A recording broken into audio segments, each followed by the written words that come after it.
Hey everybody, this is Goosebumps Enthusiast, joined again by my great friend on here, YouTube, Goosebumps Completionist. How are you doing tonight? I'm doing wonderful, and I'm excited to talk about our topic because I feel like this is a whole rabbit hole of fun, interesting discussion that we're about to get into, and I'm stoked. Heck yeah. So, Completionist has made countless videos about the series Are You Afraid of the Dark on his channel before. If you want to check those out, they're very great. However, because I don't really want to get too in depth about them on this channel, I kind of wanted to do a huge video just covering it all with, of course, completionist, since that just sounds like a fun discussion or a rant, if you will. But what we're going to be kind of talking about today is what we think of them, what we think of the revival seasons, and what we also think about it compared to Goosebumps, which I think will be very interesting to see. Um, Completionist, how about you run us down with, the history of this series in general, or this franchise, if you will. Okay, so Are You Afraid of the Dark came out technically in 1991, if you're including the Canadian pilot, which was The Tale of the Twisted Claw. And if you go back and watch the show, that episode I think aired as the fourth episode of season one, but the intro to that episode looks very odd and out of place compared to everything else in the show. So they kept all the pilot isms in the episode when they aired it in the U.S., which is funny. But mainly people associate 1992 with the birth of Are You Afraid of the Dark when the very first episode, The Tale of Phantom Cab, aired on Nickelodeon. And when this show came out, it came out right around the same time, if not a little bit before, than the very first two Goosebumps books, Welcome to Dead House and Stay Out of the Basement, which came out in, I think, July of 1992. And Are You Afraid of the Dark and Goosebumps kicked off what became the golden age of kids' horror, which came as a product of IPs and other things that came out in the 1980s and even before that proved a market for kids' horror or horror centered for kids or children. And we can see seeds of this going into shows like Tales from the Dark Side or Monsters or even Tales from the Crypt's earlier seasons, which implies that anthology horror was kind of the place for kids to experience it because back in the day, kids probably didn't go to the movies as much as they would watch television in the 1980s, and television show was easy access material for children. So the logical conclusion would be that if kids are responding well to television and what's working in horror television is anthology, kids horror should be anthology. And we can see this as a tried and true format in the 90s in the golden age where everything was either standalone or they were part of an anthological series.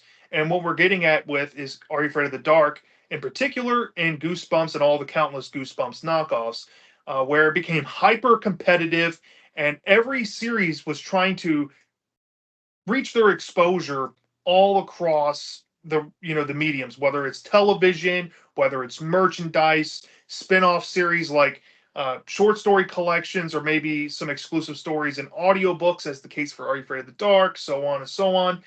And it became just an inflated market. And Are You Afraid of the Dark and Goosebumps even fell victim to the golden age of kids horror at the same time, the very thing they started in. And I've come to conclude that Are You Afraid of the Dark, even though it was very groundbreaking and kind of helped stigmatize what became the genre, and you still see that in more modern shows that came out maybe 10 or so years ago, like The Haunting Hour, which is, honestly feels like a spiritual successor to Are You Afraid of the Dark, but a little bit darker. And for Dark in particular, unlike Goosebumps, its main competitor, Dark was going for more wholesome stories and more family friendly content most of the time.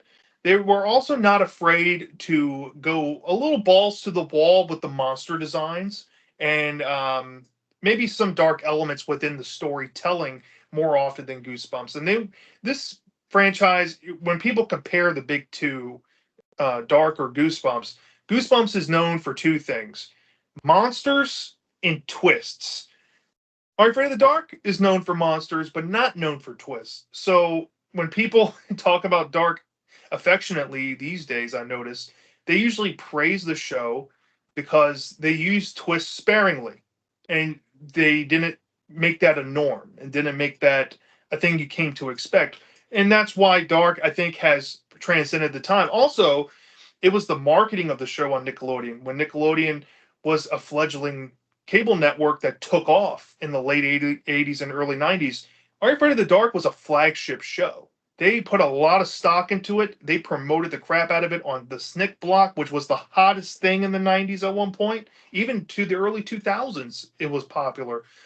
And it revolutionized television and what people could do, or I guess studios could do for kids programming. And everything we know and love and talk about is a lot of it's owed to the success of Are You Afraid of the Dark, believe it or not. And without that, who knows where it would be today. Which today, ironically, you guys will go throughout this video of like the complexities of seasons 1 through 5, and then that gap until we get the revival seasons, and then a long period of time before we get the reboot show, which happened as of recent and sadly was canceled after season 3. But it's still living on within stuff like books, podcasts, graphic novels that are still coming out and providing new content. And the door seems to still be open for Are You Afraid of the Dark these days, as it is with Goosebumps, and or they can take the franchise. Who knows? But yeah, Are You Afraid of the Dark is one of the OGs, and we should talk about seasons 1 through 5 because those are the more well recognized and talked about seasons amongst Are You Afraid of the Dark fans, or just 90s Nickelodeon fans in general. So, Bruce, I'm gonna pass it back over to you. Why don't you kick us off on that? Yeah, sure. So my thoughts on seasons 1 through 5, aka the Nickelodeon seasons, are kind of simple, but also weirdly complex at times.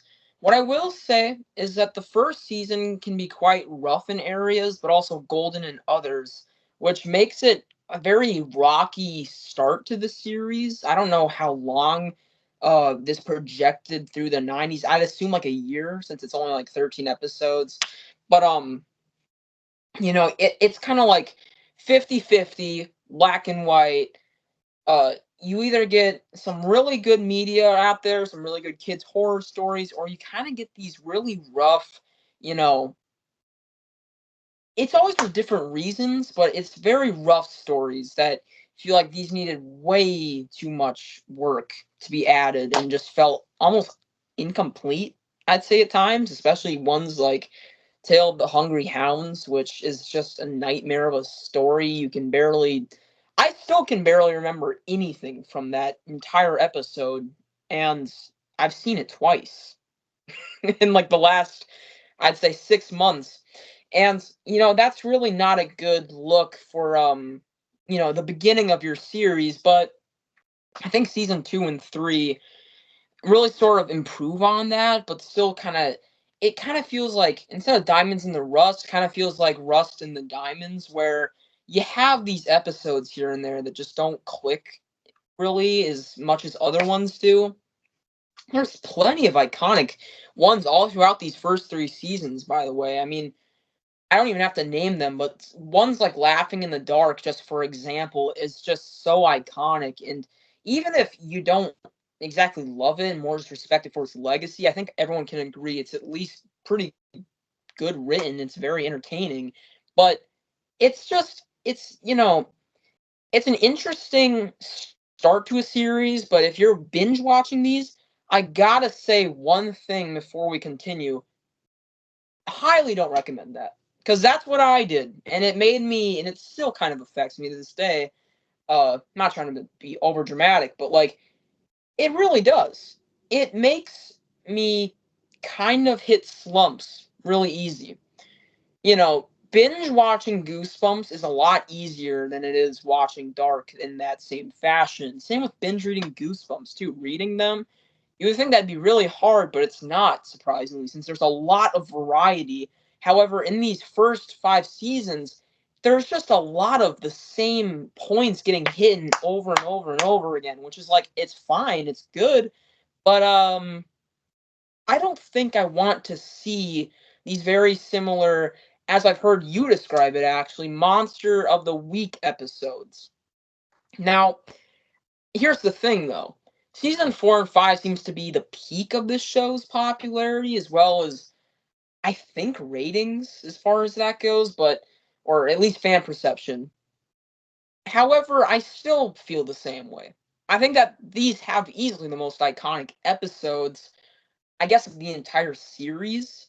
Um, Besides a few here and there in the first three, but it seems like, the series was running out of steam, needs to come to an end. And although we got great, freaking great episodes that are infamous in season 5 and 4, like, Tale of the Dead Man's Float, but yeah, it feels like it was running out of steam and it needs to come to an end, which, is not a great way to retrospectively look at the series because it's like, wow, they didn't do their job very great. But at the same time, I will cut them some slack and say that a lot of these episodes are extremely entertaining. A lot of Goosebumps episodes, and I'm gonna get hate for this as long as I live. I feel like the Goosebumps show from the 90s is extremely overrated in lots of ways. I think the first two seasons are fantastic, but when half of your entire show, aka 3 and 4, is just, in my opinion, almost garbage, it's not looking great if you're saying ratings on average, it's very, very rough. But it seemed like this show never really lost its steam, even if it had, your casual bad episode here and there. Um, what I will say though is that it seems very surprising to me the show got picked up by Cookie Jar Entertainment, I think is the company name, again back in the really late 90s, because it just felt like, and I feel like Nickelodeon even knew this. It was just like this thing's kind of getting old. I almost wonder if kids at one point weren't really getting interested in it at one point, or if this was a result of, you know, the Goosebumps show coming out, which I think you'll touch on in a little bit. But yeah, let's pass this over to Completionist to hear his thoughts on this, I guess, arc of the show, if you're saying history. Yeah, so I like the fact that you brought up a good point because I want to begin with this. With Goosebumps and Are You Afraid of the Dark, when I'm going to go over to Goosebumps real quick for this analogy. A lot of fans, and you can meet a lot of them out there, they'll tell you books 1 through 16 was peak Goosebumps. And you constantly hear that. And then people say, after that point, Goosebumps lost its way. And when I hear that, I'm like, okay. And when I translate that to Dark, Dark is usually like in the beginning they didn't have their way, but as time went on they found their way. Now, which is more of an appealing route for you to go? Do you want to climb up a mountain or do you want to go down the hill? Goosebumps' TV show. We're going to compare this to Dark real quick before I get into just season 1 through 5. Goosebumps started out peak because it found its footing within its books and it found its footing with its creators early on. But as time went on and as creators dropped off the show, as budget decreased because there was decline in kids' horror overall that suffered across all the IPs. It wasn't just Goosebumps, it was a lack of sales everywhere. There's a reason why Are You Afraid of the Dark disappeared in 1996 and didn't come back until 1999. They tried to dip their toes in books, audio tapes, you name it, to compete. But it was so much overexposure out there that kids just got tired of kids horror. It was just too much content too quick. And it was just every month, kids have to buy this Goosebumps book, these other two Goosebumps books that are probably ghost written. You got to buy the new Ghost of Fear Street book. You got to buy all the rip-offs. You got to buy the new Are You Afraid of the Dark book. It just got a lot. And kids can't afford everything. Parents can't afford everything, especially back then. So, it was doomed in that frame from the beginning. But going back to the show, Are You Afraid of the Dark? They had probably the most room for improvement because they were really the first show to be like, okay, we're the first ones to do this really, and we have to kind of figure it out as we go. And I think seasons 1 and 2 clearly show where they were borrowing from many different avenues of, like, public domain stories, ghost stories, urban legend stuff, monster of the week stuff. There's a wide variety that actually carries throughout the entirety of Are You Afraid of the Dark, throughout its 5 season run, and even its revival era. It's been a melting pot of horror within the show, but framed for kids. And a lot of their influence, you can look back, like I brought these shows up before, Tales from the Dark Side, Monsters. You can see their influence from there, but they're also trying to, make their own, stamp on it. They're trying to give their own, uh, you know, I don't know how to put this. They're trying to give their own presentation of the product. So that's why the Midnight Society became a focal point. They wanted this to be like a show where kids get to see other kids gathering and socializing over this stuff. And the stories themselves were supposed to have these messages, most of the time heartwarming, but sometimes in the execution it could be cheesy or corny or just boring, you know. And you had a lot of kinks to work out, especially when you look at season 1. And you got episodes like The Tale of Laughing in the Dark or Tale of the Dark Music, easily the two most talked about episodes from that first season. They're remembered because they scared kids, and these are the ones that fans prop up on the pedestals because this is what their nostalgia is bringing out of them.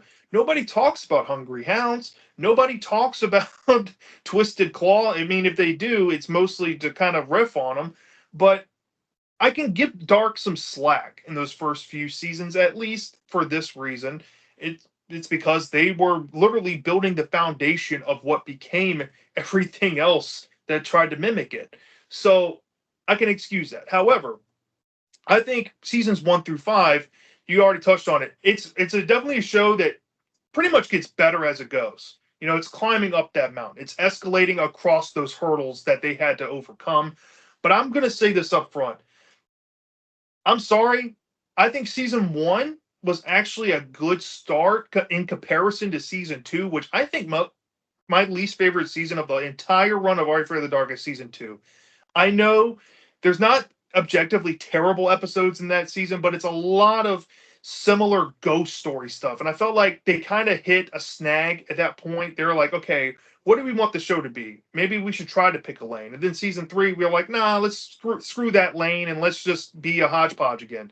And it worked out for them, right? The show, a lot of the main appeal that people say nowadays about Are You Afraid of the Dark, especially back then, is that they had more variety than Goosebumps. They didn't just have monster of the week stuff and expectations of twists and stuff like that. If they were in there, it was more of a surprise. Like as divisive as the Tale of the Chameleons episode is, for example, that episode offered a twist, and it surprised a lot of kids who weren't used to twist endings like that in stories or dark endings for kids.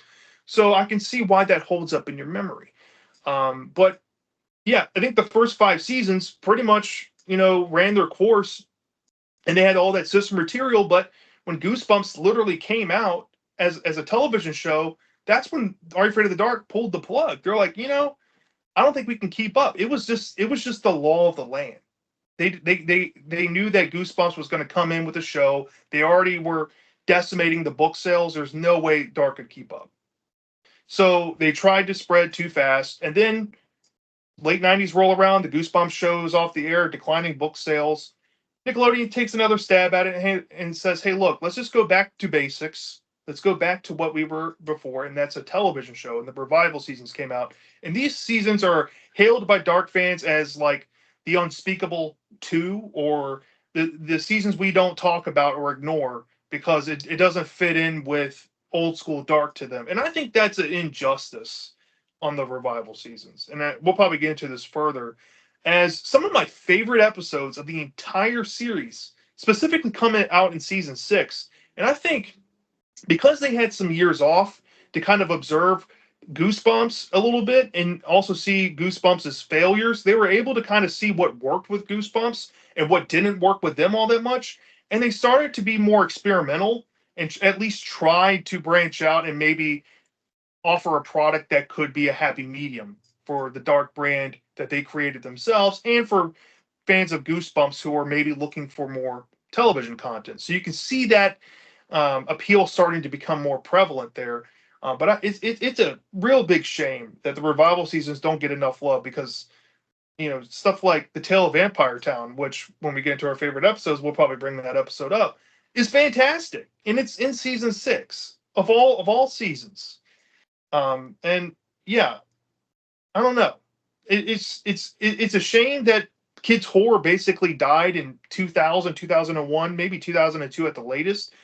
It kind of had run its course. The popularity and the appeal kind of died off around this time when Dark was in the revival era. At least Disney Channel of all stations was trying to capitalize on Halloween movies for kids and trying to keep it alive. And then you had movies like When Good Ghouls Go Bad, and you had movies like The Scream Team kind of ending it out. And then you had R.L. Stein's The Nightmare Room spinoff once Goosebumps ended, trying to keep it alive. But it died off for like 6 years until Goosebumps came back in 2008. And that's just what happened. I mean, uh, but yeah, with that out the way, I'll pass back over to you, Bruce, and you can take it wherever we're going to go next. Let's talk about season 6 and season 7 first, because Yeah. I think it's about time some people heard maybe some differing thoughts on those seasons that they normally hear on YouTube.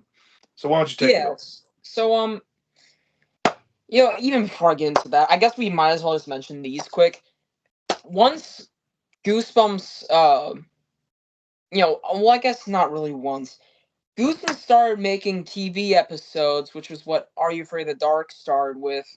Are You Afraid of the Dark started making books in the 90s as well, not just nowadays. That, of course, Goosebumps started with. I have only read one of these, and I didn't like it very much, but opinions aside, they did pretty poorly in sales. You don't find them very much, and a lot of them are kind of rare in the aftermarket. But moving on into season 6 and season 7, the revival era, I gotta say I'm very mixed because season 6 has to be, right next to season 1 in terms of quality. There is really, really good episodes, like, in my opinion, don't give me shit for this, but like Virtual Pets and like Vampire Town. But then there's also really bad, like Misfortune Cookie, which it's honestly an episode I just cannot stand to watch. It's horrible.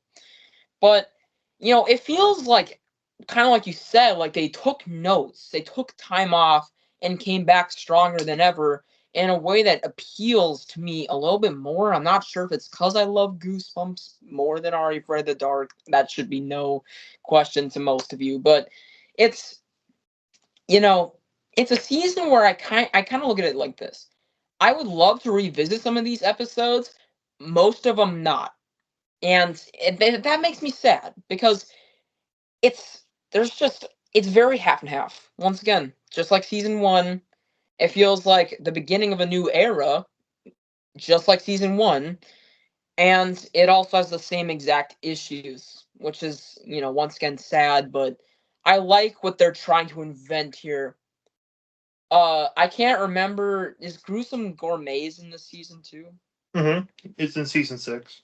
Oh god, it's another one. I mean, it's just so bad, and it can't even think about that episode. It's fucking horrible. All right, there's episodes that are eye torture, and then there's episodes that are just blessings. I mean, it really feels like some of the best episodes in the show came out this season, in my opinion. But, you know, then you get to season 7, which you'd go, okay, well, they've learned from their mistakes, kind of like last time. And, maybe they'll just deliver a banger season. Who knows? Well, kinda. Here's the thing with this one. I can't tell what episodes were exactly in here. I can definitely picture them, but and I guess this is a great way to say my opinions about this. It's very forgettable, in my opinion. There's basically no titles I can remember. I mean, I remember one about, a ski lift or something, I Bigfoot think. Ridge, I think, was season 6. Or maybe that was season 6, but like, oh god, was the Hunted in season 7?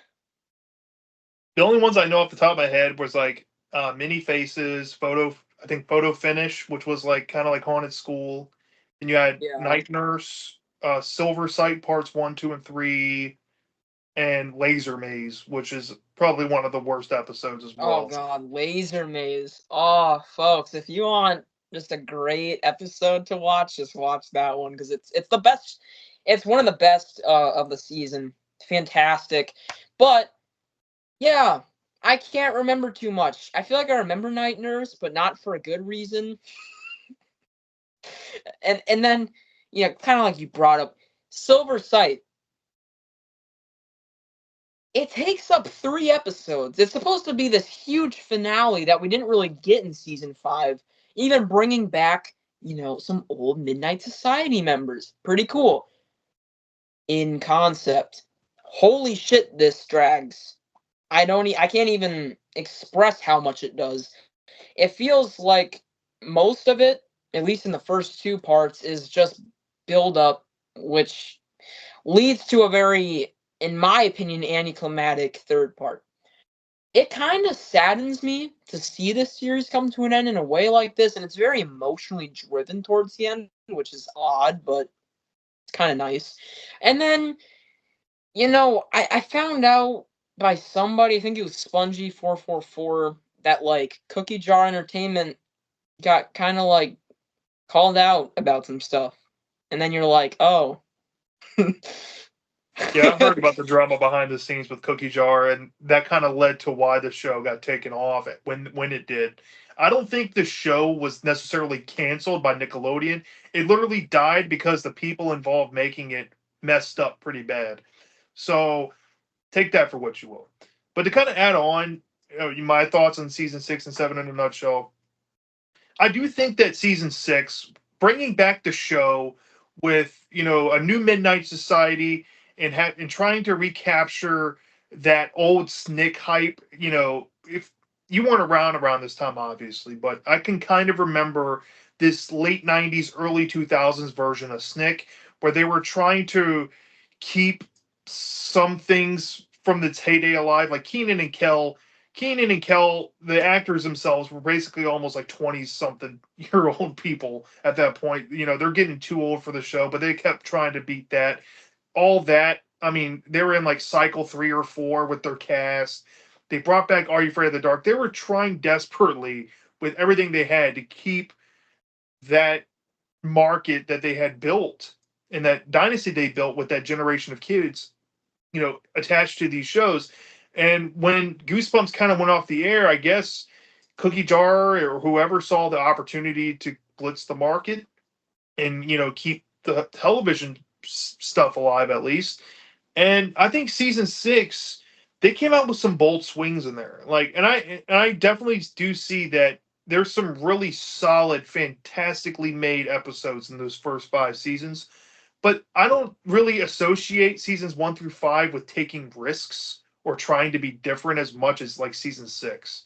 Where season 6, they literally tried different things and they tried to push the envelope or try a new formula out. As in the case of Tale of Vampire Town, they literally looked into their inner Goosebumps and they're like, look, why don't we try to make a Goosebumps story? We never really have tried this per se. I mean, you can kind of see the early stages of them maybe attempting what became Goosebumps, something a la like the Tale of the Pinball Wizard or the Tale of the Chameleons probably come to mind, where that's kind of Goosebumpsian, or maybe something like the Tale of the Hatching or Crimson, or not Crimson Clown, Ghastly Grinner, where the Hatching and Ghastly Grinner feel like a weird hybrid of Goosebumps and Are You Afraid of the Dark?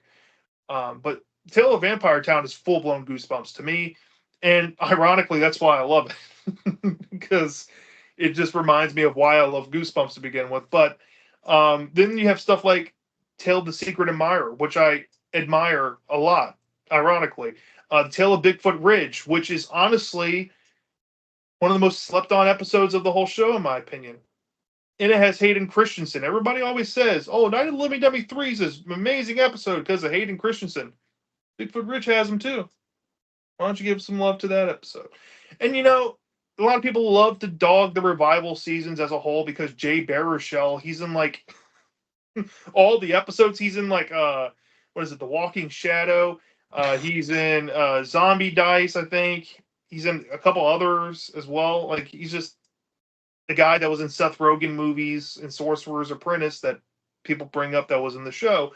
And I get that, like seeing all these Goosebumps actors and cycled actors because I guess they had a shorter pool to work with in the revival era does get annoying, and a lot of people like to dog uh, the quality of the episodes. And I will say this: you notice a difference in seasons 1 through 5 storytelling to season 6 and 7. Season 6 and 7 is mostly rushed and streamlined compared to the first 5 seasons, which could be more methodical or I don't know how to put this. Tedious with building their stories because right out the gate they had the Tale of the Forever game in season 6, which is basically a rush through story from start to finish, like Gonzo pacing. But that's either near or here. You got pacing just being blitzed through. You have concepts that are really weird, and a lot of people say they're dated. Like you have Misfortune Cookie, which could be considered dated. Virtual Pets could be considered dated.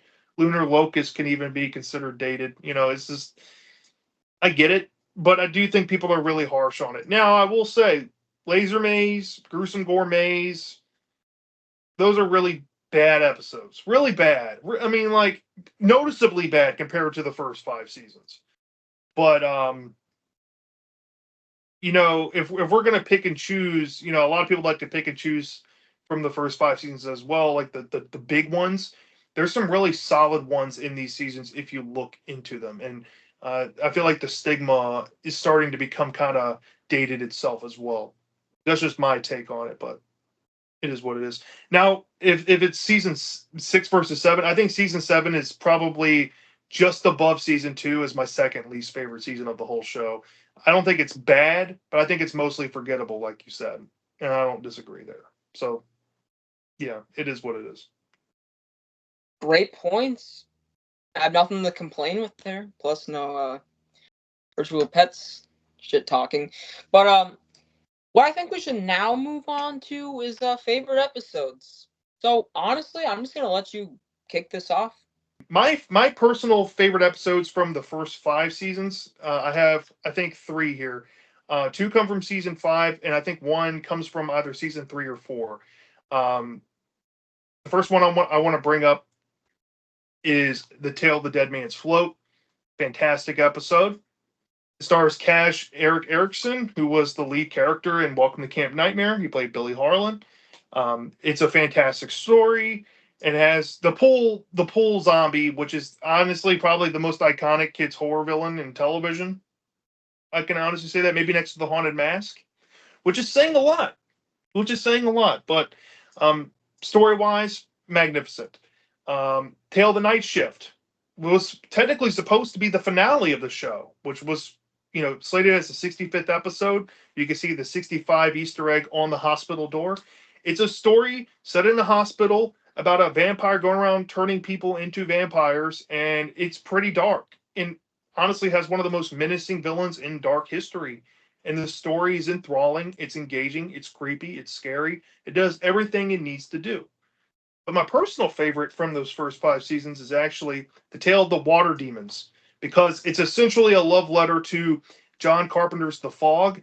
But I think they actually make probably the coolest and creepiest concepts, or one of the coolest and creepiest concepts I have ever seen, just in horror in general. Those three define, in my opinion, those first 5 seasons.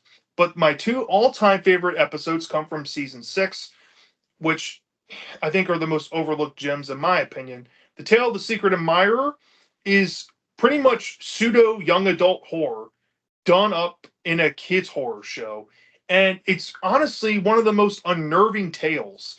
And it's one of those episodes when I first watched it, I was honestly shocked that Dark was able to pull something off like this in the show. I mean, they did do episodes like The Tale of the Dream Girl, which a lot of people seem to assume that inspired M. Night Shyamalan with The Sixth Sense. But I think that we're talking about like, getting towards young adult or adult horror. Secret Admirer is pretty close, maybe next to Night Shift on that. And then my all-time favorite episode is The Tale of Vampire Town, which stars Kyle Downs. He was in an old story. He was in The Tale of the Forever Game as well. He plays essentially uh, a Blade wannabe kid that goes to a town trying to hunt vampires. It's just fun. It's unorthodox. It's kind of creepy and scary at the same time. It's humorous. It packs everything that makes Goosebumps into it in a dark, Are You Afraid of the Dark episode. And it has easily, I think, the darkest twist in the whole show, bar none, given the implications. And it's just absolutely iconic to me. And those are the 5 episodes I love the most from the show personally. Some of my favorite episodes, I actually share with you. And I forgot about one. I could not believe this. Uh, Tale of the Forever Game. Absolutely love that episode. I don't know how I forgot about that while talking about season 7. I think that has to be one of the most fun and it's very fast-paced episodes in especially the revival seasons. I can't remember if it's one of them in the entire series overall, but definitely one that I love. I also like that the kid in it is also in Vampire Town, right? I'm like, that's like, it's kind of cool to see, you know, this kid who's been in like Old Story, like you said, and Vampire Town, which are both great. I feel like honestly, all 3 of those episodes he's in are just perfect, which is super weird how he got that lucky. But um, amazing episode, like you already said. Another one that well, this one is actually when I share opinion with you. Vampire Town, amazing fun. It's decom all the way, but it's amazing. It brings a lot of Goosebumps show vibes, especially kind of like season 1 is kind of how I view it, and also some other ones from the first 5 seasons are ones like of course Night Shift, which I think you brought up, great episode. Phantom Cab for me, I don't know what does it for me, but that episode's super fun to watch. I really like it. It's creepy. Acting is good. Another one. Why are you laughing? And then Bro, Jed. another one that you know, I feel like gets a lot of hate. I don't know if I'd say this really ranks among my favorites, but it's definitely one that I like to watch a lot is Virtual Pets. I really like that episode. There's things in it that don't age very great, and I can see why some people would hate it. However, I feel like this one in general is just definitely overhated. I think it's just aged in a way that, I think it honestly ages like wine. I think that it's very, it's a product of its time, but it works and it's a cool time capsule of what was popular at the time. Really like that one. I don't know if I'd give it a 10, but very good. Probably a 9. Besides that, I'm trying to think. There's a few others that definitely come to mind. Uh, I guess I should stop there though. That's 4 or 5 that are very good. Those are ones I'd recommend to you all, especially if I had to choose one episode, probably Vampire Town. It's actually the first one, no, the second one I watched, but it's also the best, which is very, I guess, cool for me to say that was like basically what I started with, besides Twisted Claw, which is horrible. But yeah, overall, I think that this show has tons of favorite episodes of mine. I like revisiting some of them from time to time. Um, I guess what we should talk about now is how we think about this compared to Goosebumps. As for Goosebumps and what they're doing, I feel like Goosebumps is was trying to copy the same idea of what Are You Afraid of the Dark was trying to do, but bring it to streaming. And now we see this figurative bubble starting to balloon, and I think it's already kind of popped a little bit with the hype of it. What they're doing now. I don't know if this thing, what we're seeing now with both of these franchises, is going to last long term. That's something to speculate on. But what I think they're doing now is pretty solid. I read the first book the Tale of the Grave Mother by Rin Chupeco. I really enjoyed that book. I've actually started reading the Tale of the Witch's Wings. I thought the first story and the second story were pretty solid. I've heard a couple of the Audible podcasts are very good. If we're talking about the reboot show, I think season one is a highly revered season from modern fans of the show. A lot of people that got introduced to Are You Afraid of the Dark with the reboot show seem to love season one, have mixed feelings on season two and three, but hey, I mean, it got people into the franchise, and now Paramount Plus has at least the first five seasons. And I think YouTube, the official Are You Afraid of the Dark YouTube, has all the episodes up now for U.S. Kids. So if you want to watch the show, I think you can watch it all for free on YouTube if you want. But Are You Afraid of the Dark is still alive and kicking, and I'm shocked. Are you shocked about that too? Oh yeah. I mean, no offense to the old show, it just doesn't feel like something that would carry well over how many decades later, you know what I mean? I think it's kind of poetic, right? DJ McHale created Are You Afraid of the Dark, passed it over to other writers, and Are You Afraid of the Dark is still a collective series till still to this day. There's not just one person writing the books like Goosebumps is, and I think Goosebumps is kind of funny to me because while it's been kind of confirmed that Goosebumps was a collective thing, it's still an Oral Stein thing at the same time, and it makes me curious to see that maybe Are You Afraid of the Dark's potential success for the future is the fact that you don't have to rely on just one person to make new content. And the fact is, when Are You Afraid of the Dark historically has made new content, if they're going to make a new show, those stories you get in that show, you only get in that show. You don't need to go buy a book. You don't need to go listen to a podcast and do all this material to get a different version of it. No, this is the version you're getting, and they're going to stick with it, which I think kind of helps spread a little bit of content hunger we have as fans. Bruce, I'm sure you can attest to this as Goosebumps fans. The main thing I think we want in today, not necessarily is adaptations of our favorite books or anything in a show. We just want new content that's good. We just want more content that's quality. Right? Absolutely. And If they and made a that's what new yeah. if they made a new Goosebumps series, or I guess if they made the new Goosebumps series in a way where it was new stories, I think everyone would love it so much more. I just immediately think, yes, that would be absolutely the best route. Another route I think would be better, honestly, would be adapting modern books, or even books we didn't get done back in the 90s, but who knows? What we have right now still has potential. We're only one season in. We just gotta hope to God it gets better in ratings, because if it doesn't, sadly, I think it's gonna have the same demise that this Are You Afraid of the Dark thing has. I would add to this, right? Yeah. I think I think personally, what Goosebumps is doing right now, what Sony's doing right now in the 2023 show is a phase. I kind of said it before we even got on here when we were just chatting. We're seeing a phase in kids horror right now where studios are banking on things they think sells, which is fine, and I get it. But what they're doing is they're alienating the audiences and the nostalgia these audiences have for these products, and they're not giving enough credit to nostalgia. And that's the biggest problem.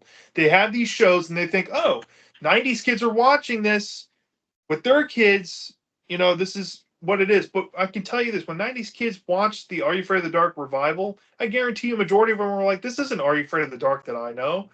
But they're probably not, thinking too much on it because they're grown adults. But that's the thing. Like, if you want these people predicated on nostalgia and you want to market to them, why not just take it to streaming and make a show for them or around that nostalgia? Right? Are You Afraid of the Dark? Yeah, this new revival show. You have Sardo in it, or mentions of him. You have a lot of Easter eggs that tie back to former 90s episodes, which is cool for fans. But that only gets you so far. And I think Are You Afraid of the Dark's reboot show should be a lesson, not necessarily the standard.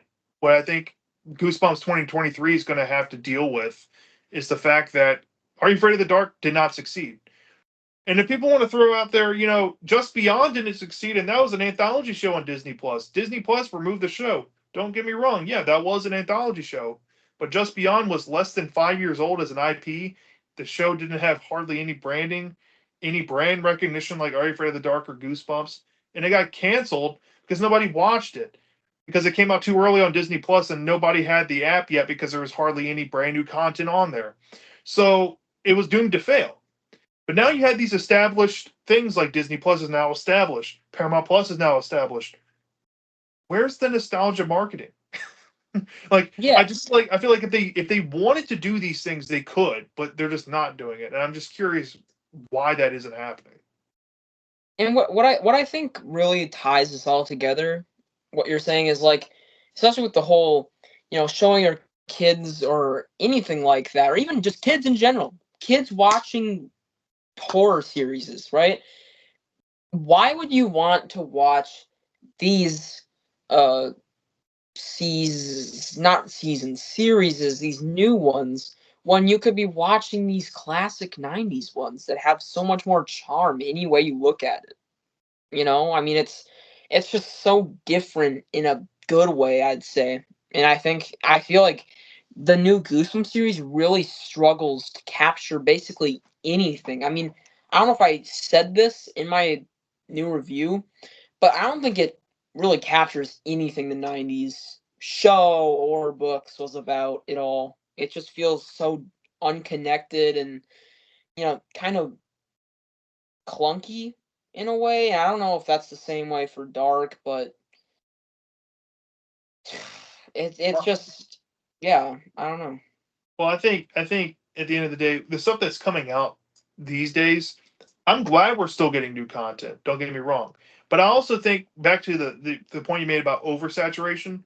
In today's lens, what Dark is doing is quite extensive compared to Goosebumps. We're starting to see Goosebumps bringing back graphics, but they're still just book adaptations. We're starting to see them, starting to branch out on like coloring books and activity books again, and sticking to one series at least. You can call that kind of oversaturation, but I think more Goosebumps fans, when they announce something new, Goosebumps, haven't you noticed everybody's like, "Oh my god, a new book!" and they're so hyped for it, right? Yeah. They're so hyped for it because it's new content. They're just craving it. you know, I'm glad that Are You Afraid of the Dark is at least offering that for fans. And I think the fact that this IP's as old, if not older than Goosebumps, still kicking, gives me hope that everything that we've been discussing in this video, especially near this end portion, could end up coming to fruition. And I think if there's any franchise that's gonna, like I said, potentially win a war, if they wanted it to be, it's gonna be them because they're not tied down to R.L. Stein and Old Man Stein only releasing 2 books a year.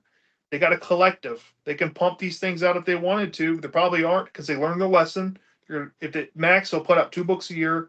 They'll put out that one season drop on Audible a year. You get 5 or 6 episodes dumped at once, and then you get your one graphic novel a year. That's all you need for system material. Put out the show. Are You Afraid of the Dark's a show franchise.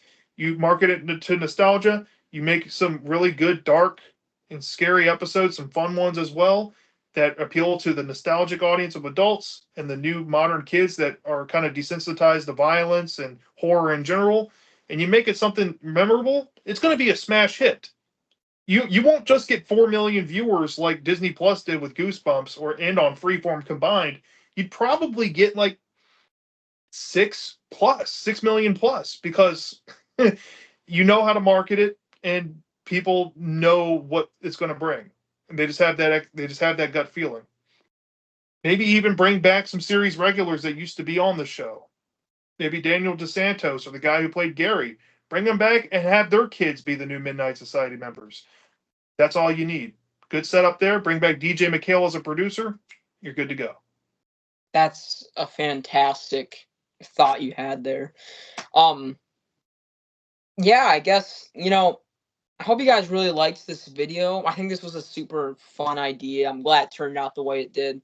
Um, if you guys want to check out more videos on this channel, please do. It also means a lot if you like and subscribe to not only me, but Gooseman's Completionist, which you should definitely check out if you haven't already.